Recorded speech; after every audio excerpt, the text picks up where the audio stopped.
Un soir d'hiver dans le 12e arrondissement parisien. Une météo à ne pas mettre un militant dehors. Pourtant, ici, devant le palais Omnisport de Paris-Bercy, une cinquantaine de personnes s'est réunie pour lutter contre les violences faites aux femmes. Parmi elles, Soudeh, une jeune Iranienne de 30 ans, est venue accompagnée de quelques amis. On a fait des affiches de la campagne en fait. Donc on a fait des trucs. On va mettre comme des sandwichs en fait. On l'appelle pour les femmes des femmes sandwichs. Soudeh est arrivée en France il y a 8 ans pour poursuivre ses études, mais aussi pour fuir un ex-compagnon violent. Elle a laissé derrière elle sa famille et un passé de femme battue. Une situation tristement ordinaire en Iran, un pays où la condition des femmes a encore beaucoup de progrès à faire. Est-ce qu'une camarade iranienne veut prendre la parole ?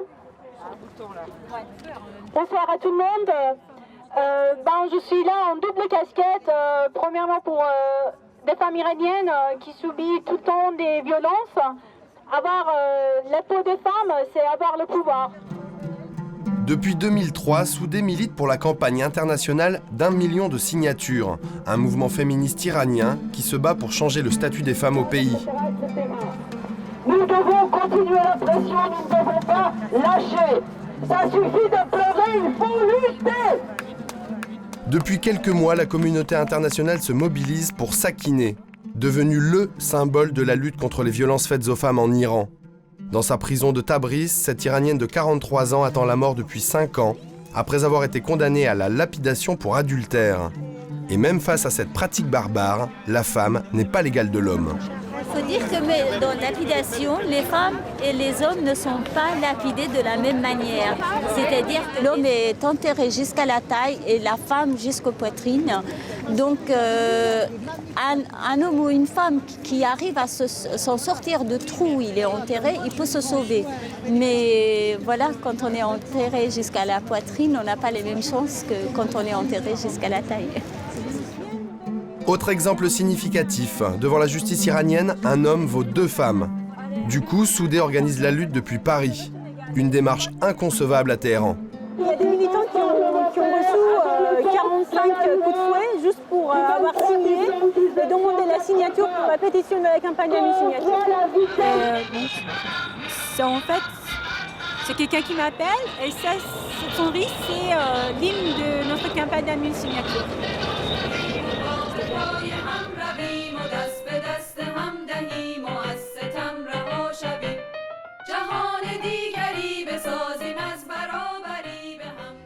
Deux jours plus tard, c'est dans le 14e arrondissement qu'on retrouve Soudeh. Ce soir, elle est venue avec une petite partie des 15 000 Iraniens de France accueillir une compatriote, célèbre écrivain féministe exilé en Allemagne. Dans la salle, de nombreux intellectuels. Les gens qui ont émigré en France, normalement les gens qui avaient un passé militant, c'est le pays d'accueil des élites iraniens. Les migrants en Europe. Il y a beaucoup de militants iraniens qui viennent en France. Personnalité publique, Mansour Shodjahi est une des grandes figures du féminisme iranien. Ce soir, elle présente son dernier recueil, genre de best-of de ses articles sur la condition des femmes au sein de la République islamique. توجه به همه سانسورایی که وجود داره در اهدای جایزه شما در انتخاب این کتابایی که شما انتخاب میکنید و به هر حال بهشون جایزه میدین چقدر تأثیر گذاشته این جایزه ها و اصلا حضور این کتاب ها در ایران توی بالا بردن اجازه میخوام اینو اینجوری بگم بالا بردن درجه فمینیستی ایرانیان. برای ما در ایران به طور مشخص مورد نظره اینه که از هر چیزی به عنوان تریبونی برای طرح مسائل زنان استفاده بشه. Aujourd'hui, en Iran, une activiste féministe est considérée comme un opposant au régime, un délit passible de prison et de coups de fouet. Comme chaque mercredi, Soudeh vient donner un coup de main à l'association CEDA. Une quinzaine de réfugiés iraniens viennent y chercher de l'aide pour remplir leurs demandes d'asile, de logement et de transport. Ici, les réfugiés trouvent une oreille attentive aux drames qu'elles ont pu vivre dans leur pays. Là, on est en train de préparer des petits plateaux, des fruits en fait, parce que les fruits, c'est vraiment les dernières choses qu'un réfugié peut avoir accès à manger, enfin à prendre. Baran a fui l'Iran il y a quelques mois. L'année dernière, cette étudiante a activement pris part aux manifestations du mouvement vert. À l'époque, des millions d'Iraniens descendent dans la rue pour s'opposer au régime de Mahmoud Ahmadinejad. و شناسایی شدم و مجبور شدم که از ایران خارج بشم. البته چندین ماه پنهان بودم و اگر توی ایران برای من حکم صادر شد و مجبور شدم که خاطر اینکه تمایل نداشتم زندان برم و خودنه که اعدام بشم، ولی به همین دلیل مجبور شدم خارج بشم. محکوم شدم که به محاربه که به طبق میتونست حکم اعدام رو برای من داشته باشه. L'amie de Baran, elle, n'a malheureusement pas pu quitter le pays.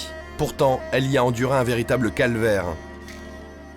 On a un ami qui se fait violer par son petit copain et il a porté plainte auprès du gouvernement, disons, de justice. Et finalement, c'est la fille qui a été condamnée à un coup de fouet pour avoir eu des relations illégales. Ce soir, Soudé a rendez-vous dans les bureaux du quotidien Le Monde. Son amie, Shala Shafik, grande militante féministe, interdite de séjour en Iran, doit recevoir le prix de la recherche universitaire. Une récompense perçue par la communauté comme une victoire contre le régime islamiste.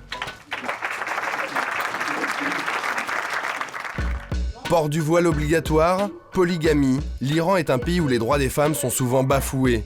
Et pourtant, dans le système iranien, plusieurs femmes sont élues au Parlement. Un vrai paradoxe. Mais il ne faut pas oublier qu'il y avait une femme députée qui a proposé, il y a quelques années, de pendre les prostituées pour finir avec la prostitution. Il ne faut pas penser que toutes les femmes sont opposantes.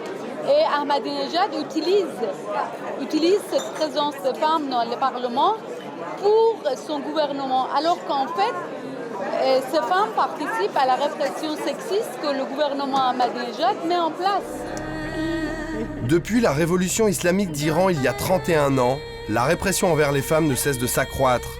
Mais en 2010, plus de 60% des étudiants sont des femmes, les opposantes d'aujourd'hui et de demain.